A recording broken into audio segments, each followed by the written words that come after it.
Welcome back to the Flooring Africa studio. We've got another case files video prepped for you where Jesse Page from Finfloor and myself, we're going to talk through some of the common problems that we discover on sites. And if you keep your eye on the ball and follow the rules, these are the mistakes that you're going to avoid. Jesse, welcome. Thank you, Barry. Thank you for having us back on the show today. And yeah, some of these things, it's a repetitive thing when we get onto site sometimes. So first off, we've got a couple of photographs here on engineered timber installations where you've been on variable sites and you've just, obviously there have been certain issues being raised. And what have you discovered? Well, Barry, on the one that we're looking at the moment, you'll see we got a complaint that came in from an end user where the timber was bonded down. It's not one of my favorite methodologies of doing a liquid batten. Okay. I prefer doing a full bonded system. But yeah, they've done a liquid batten, and the client phoned us in and said, listen, my floor is creaking. The floor was installed for about 6 months. Started off installing around about July, and yeah, by October side, the floor started creaking. So, there was quite a bit more moisture. We just came out of the rainy seasons. And we went through to investigate. So the way that we did that was we ripped up a piece of board to see what the moisture is underneath the product, just to see if all was met and if the installation methodology was correct in putting down a paintable moisture barrier north to south, east to west. Yep. And then following up as soon as that's cured as per the supplier's instruction. Yep. In this case, we did find that there was a moisture barrier. We dropped the quick little tip. You drop a couple of drops of water and you see if it beads. If it beads, there's some form of moisture barrier. If it sucks into the concrete, no moisture barrier. Yep. Now you can see there where I've got the probes in. The adhesive has pulled up the moisture barrier, but we can also see that there's a lot of rising damp. And one of the things that we need to take note of here is pay attention to the key environment as well. The house was built right against the mountain, so there's a lot of runoff, high water table potentially. I went through to an area where they had a gym. In the LBT section, the moisture was through the roof. So after ascertaining that, we moved through to different variables, because although there was a lot of moisture from below, the moisture barrier was doing its fundamental job of keeping the moisture away. But the relative humidity was a bit higher in the area. Mm. And while we were doing our checks, Murphy's Law, the domestic walked past us with a spaghetti mop, if you will, and asked her what was she doing with it. And she's like, no, she can start cleaning the floor over there. And the tattletale signs started coming through. So what I'm hearing here is that, and which is a common mistake within our industry, is that we pay so much attention to substrate preparation, which is valid, yes, but we're not paying as much attention to the environment above the floor. And that's where closed up buildings, holiday homes, where you're going to increase the relative humidity, the moisture within the air above the floor can seriously impact these floors very quickly. And that moisture can impact the floor just as much as moisture rising from the substrate. No, that's 100%, Barry. The term that we're looking for is the greenhouse effect. If you've got a holiday house, you lock everything up, and that humidity, or the relative humidity within the environment, starts elevating. And these days, people don't like building with those ugly bent bricks that you used to have back in the day. So that relative humidity builds. And then what happens is the product tries to expand because it tries to find its EMC, the equilibrium moisture content within the timber and environment, thank you very much. And that's when it starts growing on you. And with it being bonded, the plank can only go so far. These adhesives have some form of flexibility in it, but the fundamental part of an adhesive is to hold it in place. And now with it holding it in place, you've got each product trying to grow a little bit on you. And you walk on it and you're going to have that little bit of creak because of the tension that you've got in between each board. Okay, so that's where you've got creaky boards, expansion of the planks generally, and poor maintenance regime. Case solved. Here's some interesting shots. You've actually gone and uplifted what looks to be a floating floor, and you are exposing the cushion underlay, especially along a intersecting window. What's going on over here? So basically, they had dehumidifiers running through the whole house trying to absorb all the moisture. They actually had a moisture problem throughout this whole 3-story house. prior to installation? Prior, during, it was a new build. Okay. After installation, the family was very concerned for their little ones because they had a little bit of an issue on the chest and was subjected to the nastiness we're seeing here on site. So after lifting up the floor, we found, like you said, the cushion underlay is kind of bonded through to the slab with all the moisture, and it's with the crumb rubber, it is my natural occurrence with the breaking down of it. After that, we noticed that there was a little bit of growth of algae or black mold on the edge there close to the sliding door frame. Yep. And we can't really see it on this image, but the floor was saturated with moisture as we lifted it. The edges of the boards were swollen thick, molded black. So big tattletale signs of moisture even before even getting the moisture meter down on the floor. But once again, as we've always said in all our past videos, key tool for any floor guru to have is a moisture meter and understanding how to use them. Okay, so was the moisture coming from the slab or was the moisture coming from top down? So over here, the moisture was actually pulling through the sliding door. So once again, like we see on most building sites or in a moisture issue site like this one, poor waterproofing from the sliding doors, eh? Okay, so it was running underneath that underlay and then compromising the floor from the bottom up. Correct, yes. Yeah, a little bit interesting. It's a little bit hard to see, but you can see it there where the moisture was sitting on the surface.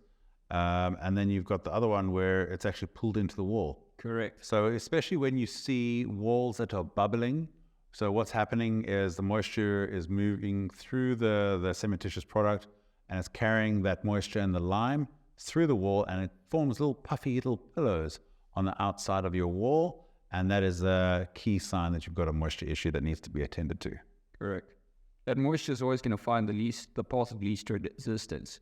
So if the underlay and everything is doing its job and the slab gets saturated to a point where it's waterlogged, for lack of a better word, that water is going to regress and try and find a new route and try and escape. So in essence, where we've got engineered timber, we've got most of your claims that you're actually encountering are all to do with generally moisture and installation restriction, which moisture again plays a role.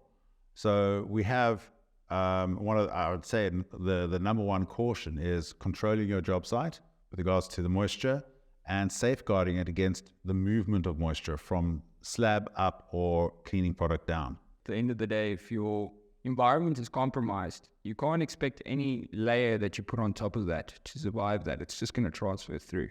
Yeah. So manage your job site, make sure that everything is down to the recommendations from the supplier in terms of moisture readings, moisture barriers that needs to be applied, or the correct underlays that should be put underneath the floor so that it can handle these kind of things. Why are you checking the moisture content of a quarter round? Well, when you're going in for a thorough investigation, you want to check all the elements and all the surroundings. So one thing that I noticed on this site was the pool of moisture that was forming within the timber itself, and it pulled my attention to the alkaline growth on the wall. And I just wanted to test the quarter round as well, because before I pry it off to fundamentally and inevitably see the black mold or the black rotting of the wood in it, the timber is also going to give me the EMC, the equilibrium moisture content of the existing environment, letting me know what the environment is going to tell me versus the product that is on the ground. Yeah. And that will also help me ascertain where the moisture is potentially coming from. And then you track it from one step to the next. Besides this being very obvious, because it's got those pillowy elements on the wall once again. So here, obviously, as a quick, non-invasive method, as in not uplifting planks, you're checking the other timber elements within the environment, which gives you a great indication of what's going on. This is an interesting photograph. What's going on here? So basically what we've done over here is, once again, we got a call, the floor is creaking. We went to the job site to go investigate with our client and the end user. We took off the skirtings and we found out that on the one side, even before lifting the skirtings, they had one of those platted brick face walls where the fireplace went on to give it a little bit of a texture and a bit more of a rustic feel. We informed them that the product does breathe. It needs an expansion gap because it is a floating system. And that is one of the fundamental things of a floating system, is you need the recommended expansion gap right around the complete peripheral of the floor so that quoting you on one of your other videos, if you're a giant, putting your hand down on the floor and moving it in every single direction, it needs to be able to move freely. Yep. All right. So basically, after that whole indaba and leaving the floor so that it can now breathe a little bit, because we've now alleviated the expansion around the peripheral, the floor was still creaky. And the client told me, listen, they installed the kitchen island and the kitchen cupboards afterwards, which, some floors can handle it depending on how good they are. And, you get laminates. But one thing that we need to remember is we don't project manage the whole site. We're floor specialists and we do what we're good at. But sometimes you get the next person in that doesn't understand the science. And then what they've gone and done, is besides the pipes actually going straight from the substrate, straight into this kitchen island for the plumbing and the electrical, the conduits, etc., they went and they MacGyvered a little plinth, a U-shaped bracket, and they actually drilled right through the floor into the substrate and put a plug and a screw through it so that it would hold the island that weighed a couple of 100 kilos from actually moving, fundamentally pinning the floor so the floor couldn't move. If you go and put the carcass of the cupboard in first, Yes. they're all with these new little plastic legs that help adjust the level. These little pedestal legs, yeah. Correct. And then you just get your kick plate that goes on top of that clips onto your little pedestal legs. Yep. And it covers that expansion perfectly, still giving you that seamless look, saving you bucks on quarter rounds and aesthetic trims that might be unpleasing to the eye, and still letting the floor follow the science that it needs to do. On the same site, we actually, right next to the island where I took the picture from, was a sliding door. And they went to go put in an end cap. And this is another form of pinning the floor, is they've gone and put blobs of clear silicone in to hold the trim in place, which, not a lot of people understand that silicone doesn't actually have a very high compression ratio. It can only compress so far. So if you have to leave a 10 to a 12 mil expansion gap with this product, you need a 12 mil expansion gap, and you go and fill it with all the silicone, you're fundamentally leaving yourself with 1 millimeter, 2 millimeters if you're lucky. So this is a very popular execution method for floors. We've done a couple of videos on how to correctly or incorrectly install trims, and this is a common symptom of floors that are dying on a daily basis, is incorrect methodology on installing trims. And we're going to do a separate video on this, I guarantee it. This next one is a big bugbear for myself, where we've got timber door jambs and we've got a lovely floating floor, and where the floating floor should float underneath that door jamb. Correct. But somebody spent a lot of time cutting around the perfect profile of a laminate floor against the shape of this door jamb rather than undercutting. Correct. Now, look, I amend their patience, because I clearly don't have the patience to do something like that. No, that takes skill to do it neatly, but it's a wasted effort. It is. And it's also, once again, not following the science. You're back onto pinning the floor. You've got an adhesive fundamentally in that gap, preventing the floor from expanding and contracting. Here we've got another door jamb, and there seems to be a whole lot of muck in the expansion gap against the wall and against the tile transition. This just looks like a horrible job site. It's one of those where you've got a builder that's hounding down on a floor installer that they need their project done ASAP. And there's a lot of wet works and things going around them and skimming, etc., which once again brings us back down to the relative humidity in the space, because of all that wet works, it pushes a lot of moisture in. Even painting as well. Correct. Correct. And it baffles my mind sometimes that builders understand that walls are too wet to paint on, but floors aren't too wet to lay a floor. And over there, we also had the same symptom of the floor creaking. The floor didn't have enough space to move in certain areas. There was a lot of moisture in the air. Like the photo that you've gone through now with the undulation or the unevenness of the substrate over here. Now, tolerance on this specific floor is no more than 3 mil over a 1.5 meter radius. All right, so I've taken my 2 meter straight edge, my level, put it down, and I just take my square and put it down to the sub base, because it gives you a nice accurate reading. And you'll notice there that we're approximately on 5-6 mil there. Yep. Which is already out of spec. And with that extra tension on the locking system, the increased moisture in the environment, and then certain pinning spots in the area where either the expansion wasn't met or you've got that debris that's gone and fallen into that expansion gap, prohibiting the floor from expanding and contracting.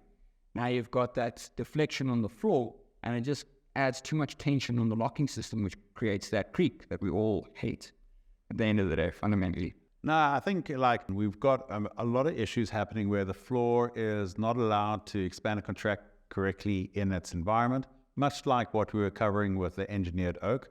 And when we come into the undulation of the substrate, the undulation allows for pillory spots, which it causes creaks, it causes joints to shear, and it's just it's an unpleasant experience all around, which pushes extra strain onto the product. So these are definitely things to avoid or to look out for to safeguard your investment. Final photograph, broken joints. Well, so this one comes to the undulation that you were speaking about. Okay, yeah. It put a lot of tension on the locking system, and when we were uplifting the section of flooring so that we could do a thorough investigation, we noticed that there was quite a lot of pressure, downward motion or downward pressure onto the locking system, and it sheared them quite intensely. Now, I can't just leave it to that, because it could also be down to poor installation. Yes. Sometimes you find that an installer isn't always as clued up with the locking system, because there's various different locking systems out on the marketplace. Yeah. And they're not too clued up with that specific locking system, whether it be an L2C, a Valingi. They're forcing the issue, eh?